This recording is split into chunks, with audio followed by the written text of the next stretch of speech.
भैया हम लोग पॉलिनोमियल फंक्शन, अलजेब्रिक फंक्शन के बारे में जाने थे।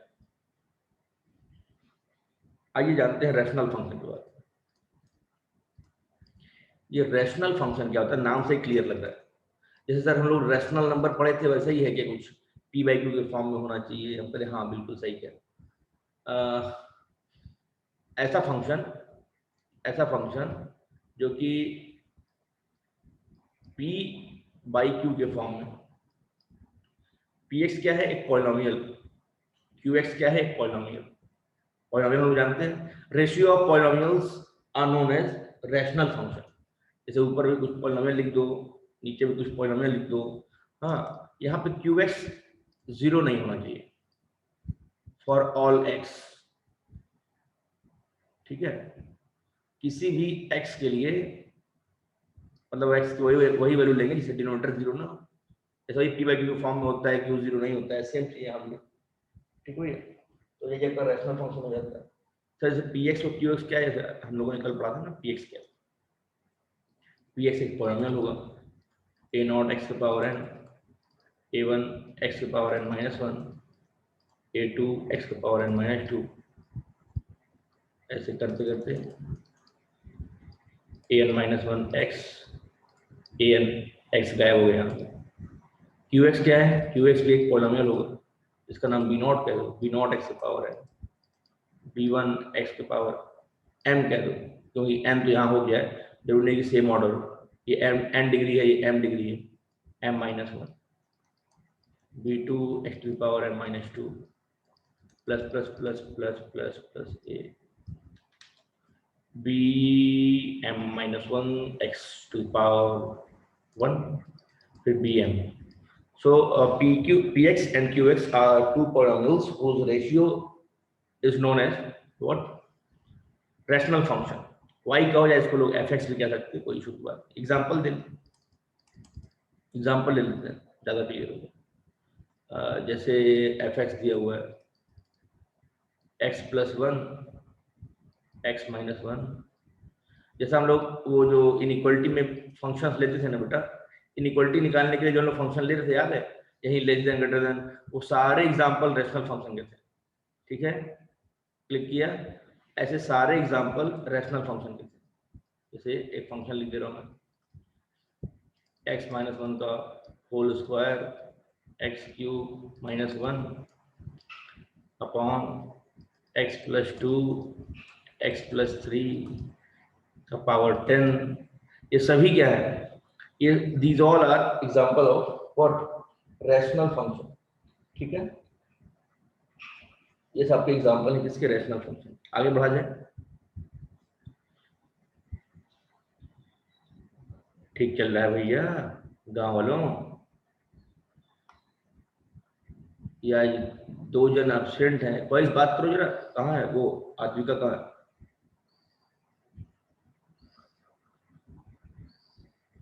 चलिए आगे बढ़ते हैं। तो ओके ओके, सो रैशनल फंक्शन क्लियर है? ना आए तो ना बोल देना, लेट रिस्पॉन्स। चलिए, अब रैशनल की बात हो गई तो इर्रेशनल भी जान लेते हैं क्या? इर्रेशनल फंक्शन, इर्रेशनल फंक्शन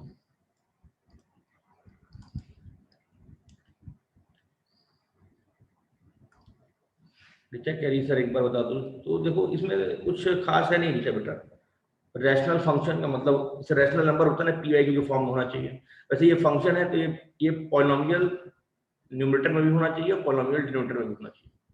इनका जो रेशियो होता है वो रैशनल फंक्शन कहलाता है। ठीक है भैया, इनका जो रेशियो होता है वो रैशनल फंक्शन कहलाता है। जैसे यहाँ पे आप हमने एग्जांपल ले लिया, जैसे एक फंक्शन ले लिया, ऊपर एक पॉलिनोमियल है, लीनियर पॉलिनोमियल, नीचे सॉल्व करोगे तो क्वाड्रेटिक पॉलिनोमियल है कि नहीं? सॉल्व करने के बाद क्वाड्रेटिक मिलेगा ना, मल्टीप्लाई करके हम लोग उसको सॉल्व कर सकते हैं चीजों को, कोई ना कुछ एक्स में पावर आएगा। ठीक है भैया, तो जैसे देखो यहाँ पावर कितना होगा, एक्स का मैक्सिमम, नीचे वाले में इसको ओपन करोगे तो एक्स का स्क्वायर मिलेगा, और ये एक्स क्यूब है, square into cube x power 5, ऊपर 5 डिग्री पॉलिनोमियल है। नीचे क्या है, इसको ओपन करोगे तो मैक्सिमम पावर 10 मिलेगा, क्योंकि पावर 10 है तो एक्स का पावर 10, और यहाँ एक एक्स है, जब मल्टीप्लाई होगा तो एक्स का पावर 10 इंटू एक्स पावर 11, तो 11 डिग्री पॉलिनोमियल है। तो पॉलिनोमियल्स का रेशियो जो होता है वो रैशनल फंक्शन कहलाता है। बस इतनी सी बात।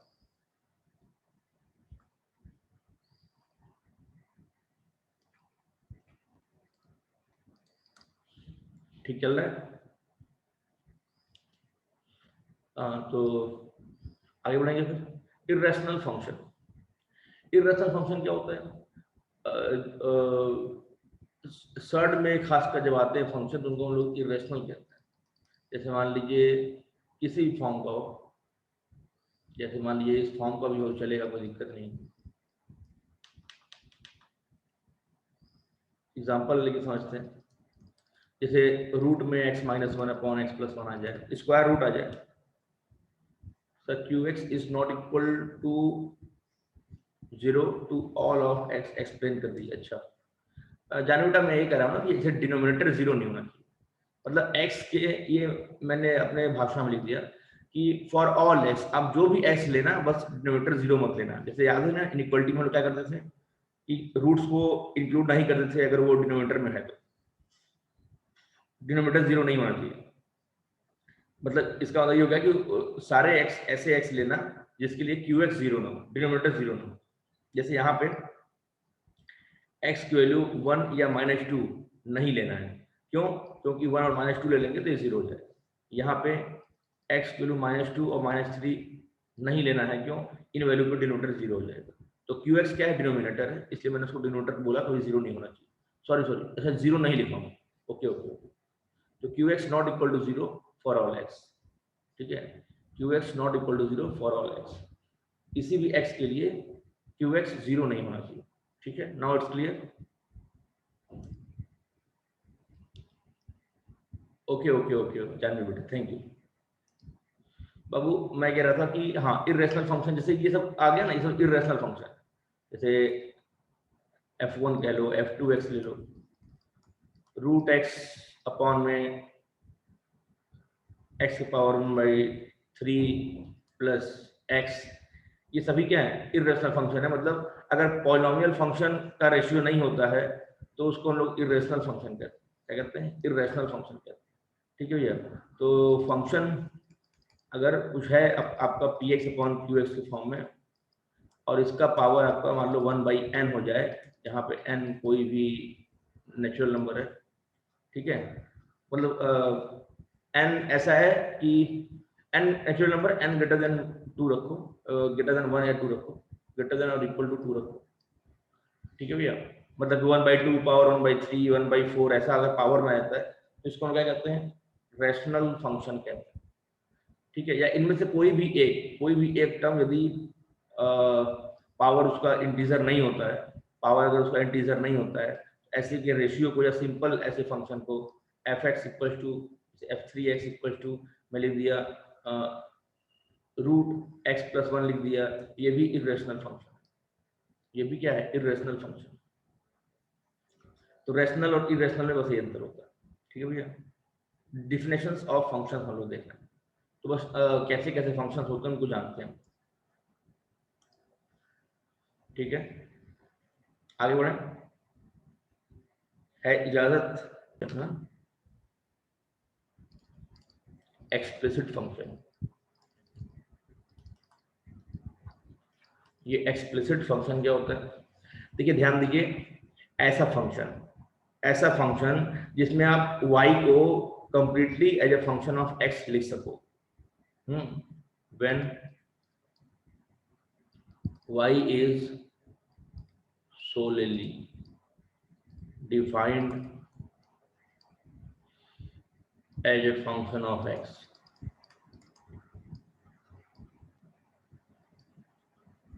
y is solely defined as a function of x।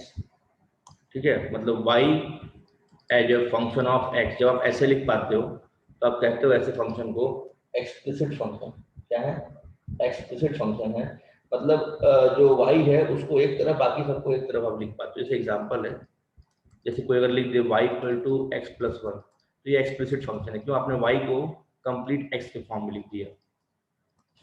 जैसे सारे एग्जांपल जो हम लोग देखे हैं सारे एक्सप्लिसिट फंक्शन थे। X square 2x minus 1,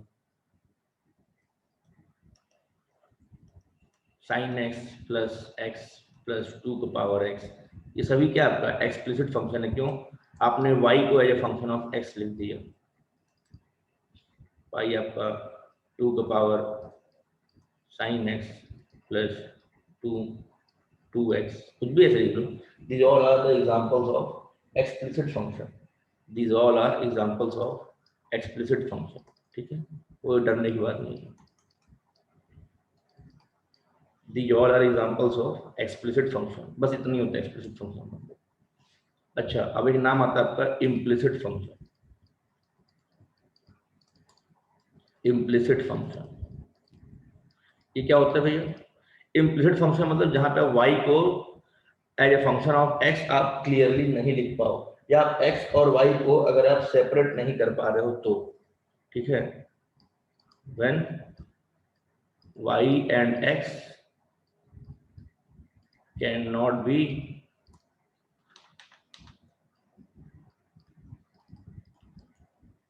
separated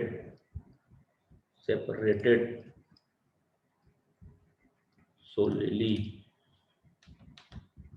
मतलब ये हो गया कि यहाँ पे आप it means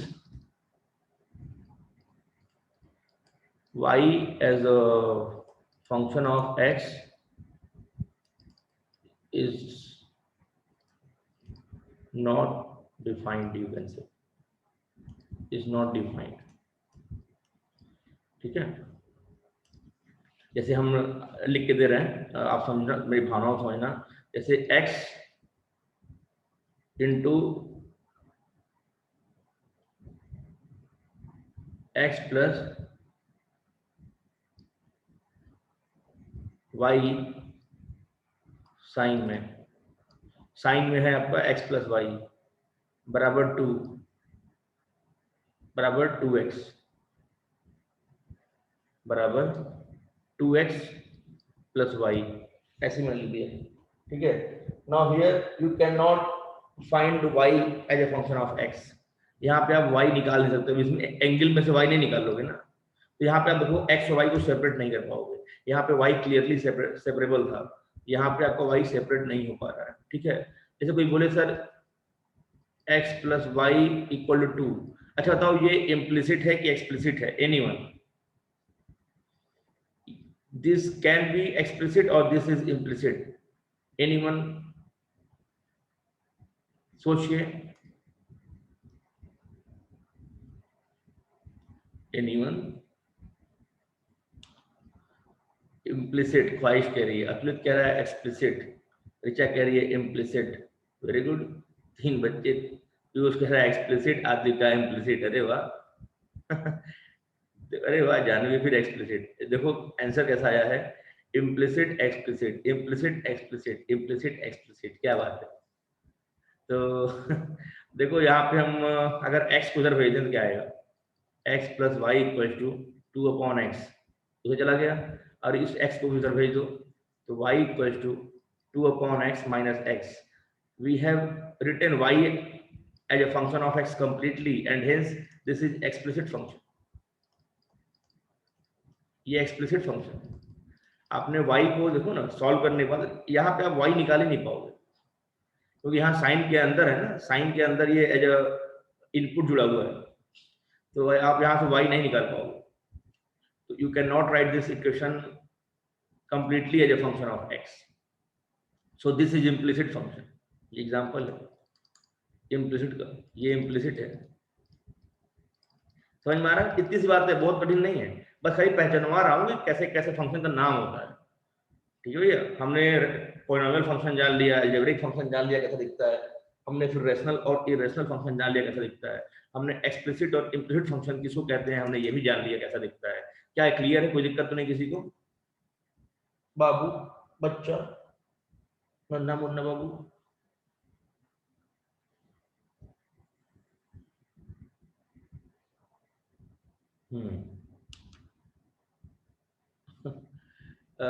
Richa yes sir, Atulit no sir, no sir clear. अच्छा चलो ठीक है, मतलब क्लियर है, तो हम आगे बढ़ेंगे। Aditya, Piyush, are you getting the definitions of these functions explicit, implicit, okay okay okay okay, then it's good. आगे बढ़ेंगे हम लोग। तो सर ये सब था आपका डेफिनेशन ऑफ फंक्शन। आपने कल कहा था कि टाइप्स ऑफ फंक्शन पढ़ाएंगे, बड़ा इंपॉर्टेंट होता है। हम कह रहे हैं बिल्कुल बहुत इंपॉर्टेंट होता है, और आंख कान नाक गला सब खोल के बैठेंगे तब समझ में आएगा। ठीक है भैया। एक टर्म आता है आपका बाउंडेड फंक्शन और आइडेंटिटी फंक्शन, ये सब भी आता है। तो अभी बाउंडेड फंक्शन मतलब ऐसा फंक्शन जिसका ग्राफ बाउंड हो, जिसका रीजन बाउंड हो। तो अभी जब वो ग्राफिकल कॉन्सेप्ट आएंगे तो आपको समझाएंगे। बाउंडेड फंक्शन बहुत इंपॉर्टेंट नहीं है, डरने की बात नहीं है। और आइडेंटिटी फंक्शन तो as a type of function हम लोग पढ़ेंगे। हमने कल 2 फंक्शन का नाम और लिया था ना, बाउंडेड, अनबाउंडेड और टाइप आइडेंटिटी फंक्शन। तो इनके बारे में हम लोग जो है कि कंप्लीटली जानकारी लेंगे, क्योंकि इंपॉर्टेंट फंक्शन है। ठीक है, फिलहाल मैं हेडिंग डाल दूं, टाइप्स ऑफ फंक्शंस। अब दिल थाम के बैठ जाओ, कम से कम 4-5 दिन तक यही चलेगा। ठीक है, 4-5 दिन तक हम लोग टाइप्स ऑफ फंक्शन ही पढ़ेंगे। फंक्शन बहुत इंपॉर्टेंट चैप्टर है, जहाँ पे टाइप्स ऑफ फंक्शन बहुत ही कह लो कि इंपॉर्टेंट टॉपिक है इस चैप्टर का। टाइप्स ऑफ फंक्शन, एकदम प्रेम से इत्मीनान से बैठे रहेंगे। जितने इंपॉर्टेंट फंक्शन है, और मैं इंपॉर्टेंट फंक्शंस के नाम लिख देता हूँ भैया। ठीक है, इंपॉर्टेंट फंक्शन के नाम लिख देता हूँ। जैसे क्वाड्रेटिक फंक्शन के बारे में जानेंगे।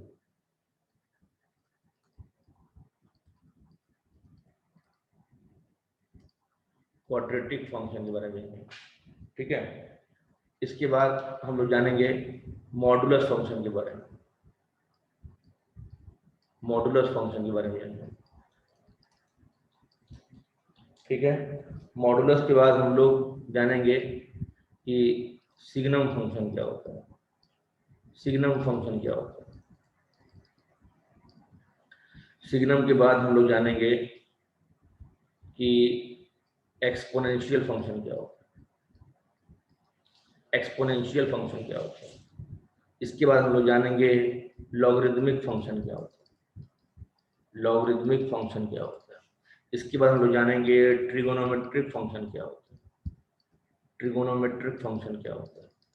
इसके बाद हम लोग जानेंगे, एक्सपोनेंशियल हो गया, लॉग हो गया, ट्रिगोनोमेट्रिक हो गया, मॉडुलस, क्वाड्रेटिक हो गया। इसके बाद हम लोग जानेंगे आपका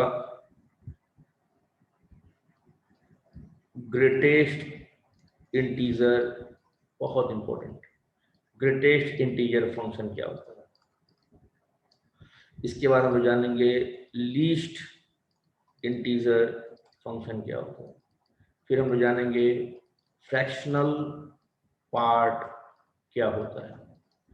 ठीक है भैया। So these are some important. मैं कुछ पार्ट्स को कलर करने जा रहा हूँ, वो ध्यान देंगे। जैसे क्वाड्रेटिक हो गया, मॉडुलस हो गया, और आपका एक्सपोनेंशियल ट्रिग्नोमेट्रिक फंक्शन हो गया, ध्यान देंगे आप लोग। उसके बाद ये सिग्नम हो गया, और आपका ये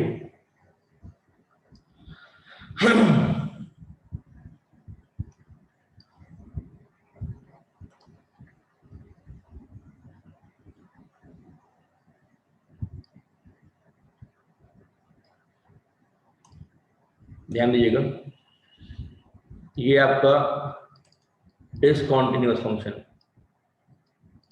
डिसकंटिन्यूअस फंक्शन, डिसकंटिन्यूअस फंक्शन, ये आपके कॉन्टिन्यूअस फंक्शन, कॉन्टिन्यूअस फंक्शन, ये आपके डिसकंटिन्यूअस फंक्शन। समझ रहे हैं क्या बोलना चाह रहा हूँ मैं। और जो इस कलर से लिखे हैं वो आपका डिसकंटिन्यूअस फंक्शन।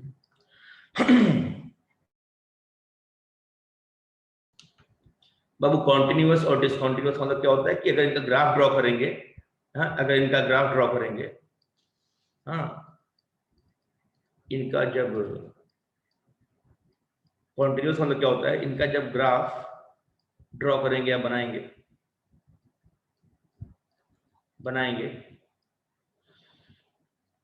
तो पेन कॉपी से उठाना नहीं पड़ेगा,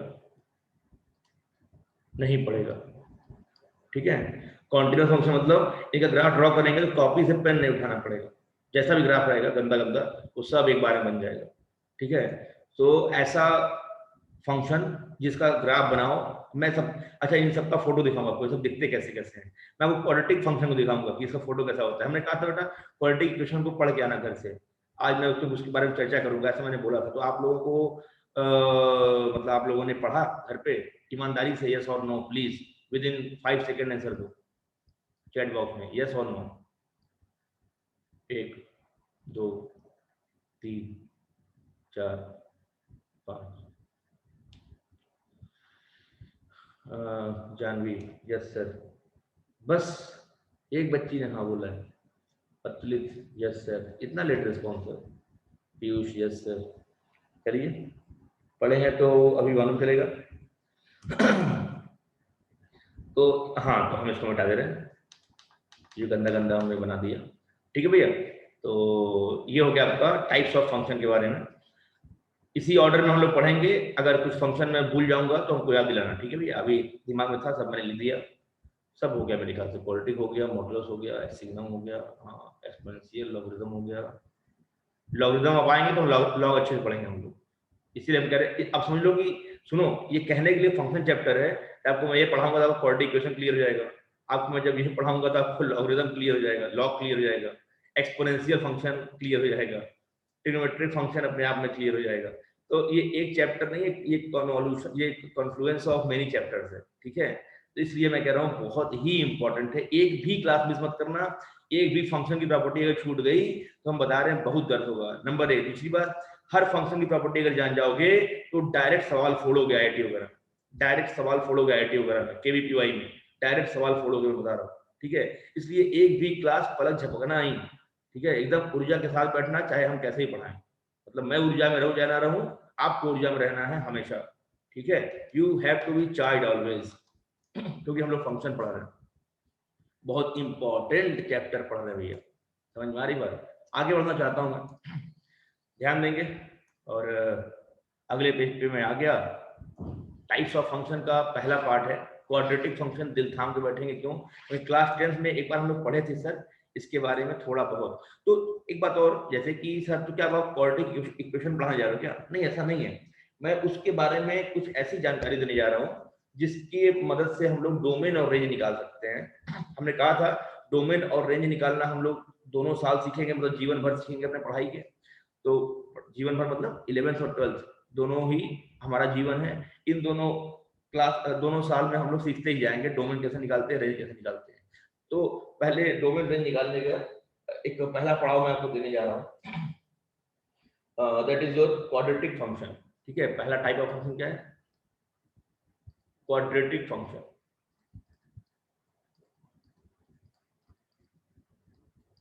क्वाड्रेटिक फंक्शन, ठीक है भैया, quadratic function. Okay, quadratic function.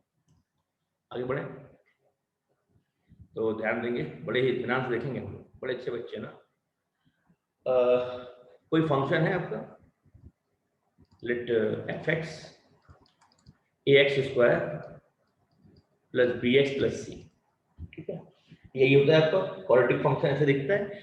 अच्छा, इसी को अगर बराबर 0 कर देंगे बेटा प्यारे बच्चों, तो इस आइटम का नाम क्या जाएगा? Quadratic equation. कल हमने बताया था आपको कि अगर किसी फंक्शन को इक्वल टू 0 कर देते हैं तो वो इक्वेशन बन जाता है। बस इक्वेशन और फंक्शन में यही अंतर होता है। अभी ये फंक्शन है, यही बराबर अगर 0 कर देंगे तो आपको इक्वेशन मिल जाएगी। ठीक है भैया, ये ध्यान रखेंगे। फिलहाल फंक्शन है जहां पे ए बी सी ये कोई रियल नंबर है। ए बी सी क्या है? कोई भी रियल नंबर है। अगर मैं पॉलिनोमियल, आपको याद होगा तो हमने कहा था जो हाईएस्ट डिग्री होता है, जो हाईएस्ट डिग्री ऑफ एक्स मौजूद होता है, उसका कोफिशिएंट कभी 0 नहीं होना चाहिए। मतलब यहाँ पे क्या होना चाहिए? यहाँ पे a should not be equal to 0। इस बात को ध्यान रखेंगे, हीरो समझ में आ रहा ही नहीं आ रहा। ठीक है, आगे बढ़ना चाहूंगा। So this is what your quadratic function. इसको मैं सिंप्लीफाई कराऊं, कोशिश करता हूँ सिंप्लीफाई कराने की, जरूरत नहीं है। बस इसका ग्राफ दिखाना है आपको। मुद्दा क्या है, हमें आपको इसका ग्राफ दिखाना है। हम इसके बारे में कुछ बातें जानते हैं जैसे इसके बारे में कुछ बातें जानते हैं। ओके, दिल थाम बैठो, इत्मीनान से बताने जा रहा हूँ, ठीक है, एकदम स्टार्टिंग से। चलो, यहाँ मैं इसको सॉल्व करने के लिए मैंने क्या किया, मैंने इसका a कॉमन कर लिया। केवल देखोगे कोई लिखेगा नहीं, क्या बन जाएगा x square b by A x और c बाई ए, ऐसा बन जाएगा, ठीक है। अभी इसको कुछ खेल खेल देते हैं, इसमें कुछ खेल खेल देते हैं, इसको परफेक्ट स्क्वायर बना लेते हैं। इसको लिख देंगे x plus P by 2a का होल स्क्वायर, इसका स्क्वायर एक्स्ट्रा आएगा, c बाई ए इसका स्क्वायर एक्स्ट्रा आएगा, तो b square upon 4a square, यही आपका एक्स्ट्रा आएगा, b square upon 4a square. हमने इसका परफेक्ट स्क्वायर बना लिया। मतलब हम कह रहे हैं ना, आप इस आइटम को और इस आइटम को सॉल्व करोगे वापस से यही पाओगे। तो सर मुद्दा ये है कि हम लोग को पहले परफेक्ट स्क्वायर बनाना सिखा दो। आपने इस वाले आइटम को ये और ये फॉर्म में कैसे लिख दिया, c बाई ए तो c बाई ए ही है, ये दो चीज कैसे बैलेंस किया आपने। परफेक्ट स्क्वायर बनाना आता है आप लोगों को क्या? जल्दी से हाँ ना बोलो, समय कम है, तुरंत हाँ ना बोलो। Can you, are you able in to form the perfect square of any function? ना यहाँ बोलते क्या नहीं यार, इतना टाइम लगा। यस सर अतुलित, ओके बाबू, जिसको नहीं आता है ना बोल सकते हो, क्यों होल्ड किए हो अपने आप को। ऋचा यस सर, आदिका नो सर, ओके चलो नो आ गया, मतलब मैं बताऊंगा, गुड। मैं इसी बात का इंतजार कर रहा था, बच्चे का नो बोलेंगे तो मैं बताऊंगा, अदरवाइज नहीं बताऊंगा। ख्वाहिश, नो सर, वेरी गुड, कोई बात, अब बताऊंगा, सुनो ध्यान दो। जब भी कभी मान लो x square plus 2x plus 3 ऐसा लिखा हुआ है, 2x b बाई 2 b तो माइनस करेंगे, नहीं जानवी बेटा नहीं करेंगे माइनस, ये माइनस क्यों करेंगे, 2a भी सॉल्व करोगी जब जानवी बेटा, जब 2a भी सॉल्व करोगी और 2 मल्टीप्लाई करोगी तो b by A into x मिलेगा ना, तो ये तो है ही यहाँ पे मौजूद पहले से, a प्लस बी का whole square, a square plus 2a भी सॉल्व करोगे तो ये मिलेगा, प्लस b स्क्वायर वो एक्स्ट्रा आएगा, इसका स्क्वायर एक्स्ट्रा आएगा, तो मैंने यहाँ घटा दिया। तो जो आप बोल रही हैं तो 2x b by 2a minus नहीं करेंगे, क्यों, ये कटेगा और ये कितना आएगा आपका x b बाई a, मतलब b बाई a x पे हम मौजूद है ना पहले से, तो बैलेंस है Janvi, good, but it is balance. बोल आगे बढ़े, क्लियर हो गया, माइनस क्यों नहीं करेंगे बाबू, बोलो ना। चलो देखो सारे बच्चे ध्यान देंगे, जैसे मान लो हमको इसको अगर परफेक्ट स्क्वायर बनाना है बेटा, तो हमें ना खाली इससे मतलब होता है, मतलब इसको स्क्वायर फॉर्म में लिखना है, ध्यान देना। तो x का तो स्क्वायर है, यहाँ x लिख दो, इसके स्क्वायर में करेंगे तो x का स्क्वायर आएगा। जो ये लीनियर है, जो 2x है, या मान लो यहाँ पे कुछ भी लिखा होता, 4x 3x 5x कुछ भी लिखा होता, x के कोफिशिएंट जो है उसको 2 से डिवाइड कर देते हैं, तो जब 2 को 2 से डिवाइड करोगे तो कितना आएगा, 1 आएगा। तो हम इसको लिख देंगे x प्लस 1 का होल स्क्वायर, उसके बाद जो कांस्टेंट है इसके स्क्वायर को हटाते हैं, तो 1 का स्क्वायर कितना है, -1, और -3 को ऐसे रहने दो, तो इसको हम लिख सकते हैं परफेक्ट स्क्वायर फॉर्म में, x प्लस 1 का स्क्वायर -4, ऐसे हम लिख सकते हैं। सॉल्व करो यही पाओगे, ये होगा पहला एग्जांपल। जैसे x square plus 3x minus 8 ऐसा लिखा हुआ है, तो परफेक्ट स्क्वायर अगर बनाना है तो पहले तो एक्स स्क्वायर है ही, इसका कोफिशिएंट 1 होना चाहिए, 1 है पहले से, इसलिए हमने यहाँ पे a कॉमन लिया था कि x का कोफिशिएंट 1 बन जाए, ठीक है, इसलिए हमने यहाँ से a कॉमन ले लिया। फिर क्या करना है, जो x का कोफिशिएंट है दैट इज 3, इसको 2 से डिवाइड करेंगे और इसका स्क्वायर कर देंगे, तो देखो a प्लस बी का होल स्क्वायर बन गया, परफेक्ट स्क्वायर फॉर्म बन गया। तो हमें a स्क्वायर मिलेगा प्लस 2ab करेंगे तो हमको ये मिल जाएगा। फिर से वही बात, इसका स्क्वायर एक्स्ट्रा आएगा, 3/2 का स्क्वायर को घटाएंगे, 3/2 का स्क्वायर 9/4, 3 का स्क्वायर 9, 2 का 4, बाकी जो कांस्टेंट टर्म है उसको एज इट इज लिख देंगे, सॉल्व कर लेंगे, हमारा आंसर होगा x + 3/2 का स्क्वायर। सॉल्व करोगे तो 4 8 32 और 9 के जुड़ेगा तो 41 -41/4। इसको परफेक्ट स्क्वायर फॉर्म में आप ऐसे लिख सकते हो। बोलो क्लियर हो रहा है? क्या करना है? कुछ नहीं करना है, बस जो x कोफिशिएंट है इसको 2 से डिवाइड करेंगे और उसका होल स्क्वायर करके कांस्टेंट का स्क्वायर घटा देंगे। इतना ही काम करना है हर बार। एक बार बता दें। अच्छा ठीक है, हम क्या कर रहे हैं और एग्जांपल लेते हैं ना, इसी क्या होता है, एक बार और बता दें। Sir, is this completing square method of previous class? हाँ, अब हम ये कैसे कह सकते हैं कि आप प्रीवियस क्लास में पढ़े थे कि नहीं पढ़े थे? 10th में पढ़ाया गया होगा, पढ़ाया गया होगा कि क्या करना होता है। जैसे एक एग्जांपल और ले लो, जैसे इस टाइप का एग्जांपल लेता हूं मैं। जैसे मान लो दिया हुआ है तीसरी बात, 10th में पढ़ाया गया होगा। जैसे तीसरी बात देखो, मैंने बोल दिया क्या, मैंने बोल दिया कि 3x² - 5x + 2, इसको परफेक्ट स्क्वायर फॉर्म में अगर ढालना है तो सबसे पहली बात तो यह है कि देखो इन दोनों सवाल में x² का कोफिशिएंट 1 था, लेकिन यहाँ पे 3 है, तो पहले सबसे पहला काम यह है कि x² कोफिशिएंट हमको 1 बनाना पड़ेगा, तो इसके पीछे जो भी मल्टीप्लाई है उसको कॉमन लेना पड़ेगा। पहला स्टेप ये होता है। तो x² जब कॉमन ले लेंगे कितना आएगा, -5/3 x + 2/3। ठीक है, बहुत इत्मीनान से पढ़ेंगे, फंक्शन चैप्टर पढ़ा रहे हैं हम लोग, एक एक बात को क्लियर करते चलेंगे, आप समझोगे क्यों इंपॉर्टेंट है। तो देखो हमने यही काम किया, ऐसा था, हमने यहाँ से पहले a कॉमन कर लिया तो हमको ये मिल गया। ठीक है, तो वही बात है, इसको परफेक्ट स्क्वायर में बनाना था, हमने 3 कॉमन कर लिया तो हमको ये मिल गया। अच्छा, अब क्या करेंगे सर? अब वही बात, अब लगा देंगे ये वाली थ्योरी कि ये हमको इससे मतलब है। तो अभी क्या हमको यहाँ माइनस है, तो हमको a - b का स्क्वायर करना पड़ेगा। तो x² के लिए x लिख दिया, और x का जो कोफिशिएंट है यहाँ कितना है, -5/3। तो -5/3 को बेटा जब 2 से डिवाइड करोगे, जब 2 से डिवाइड करोगे कितना आएगा, 6 आ जाएगा ना। तो आप लिखोगे -5/6 और इसका होल स्क्वायर। x के कोफिशिएंट को बस 2 से डिवाइड करते हैं तो इसका स्क्वायर कर देते हैं। अच्छा, फिर ये जो कांस्टेंट है इसका स्क्वायर एक्स्ट्रा आएगा वो घटाते हैं, मतलब माइनस करेंगे क्या, 5/6 के स्क्वायर को माइनस करेंगे, तो 25/36, 25/36 माइनस करेंगे। कांस्टेंट टर्म कोई दिक्कत नहीं करता, उसको ऐसे लिख देंगे। सो इसको सॉल्व करेंगे जब हम, तो हमें इसका स्क्वायर मिल जाएगा। क्या मिलेगा, 3 टाइम्स x - 5/6 का होल स्क्वायर, और -25/36 को सॉल्व करोगे तो यहाँ 36 चाहिए, तो 12 3 36, 12 3 24, 24 -1/36, -1/36 आएगा। आप चाहो तो 3 वापस मल्टीप्लाई कर सकते हो, आपको मिलेगा 3 टाइम्स x - 5/6 का स्क्वायर। तो 3 यहाँ मल्टीप्लाई होगा तो 3/36 मतलब 3/36 मतलब 1/12। तो this is the method of computing square for, this is perfect square form for this equation।